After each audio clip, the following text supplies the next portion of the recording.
jeans काला पहन लेता है नहीं फिर पापा मारेंगे ना कैसा जी हां जिसको पहन का है दान सुना किया कि नहीं वैसे सब करता नहीं तो कैसे आ जाता है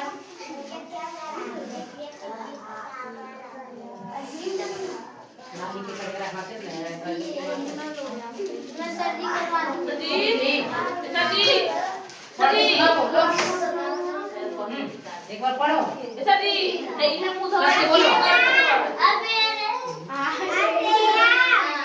बोली ना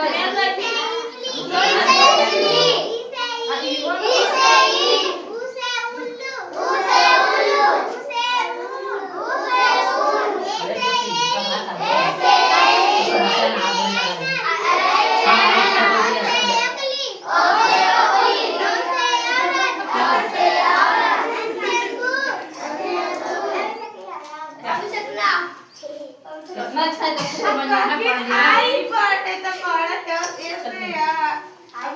औसे ना अच्छा तू लिख में तो पैरों को धर दो उसी के जा रहा है लो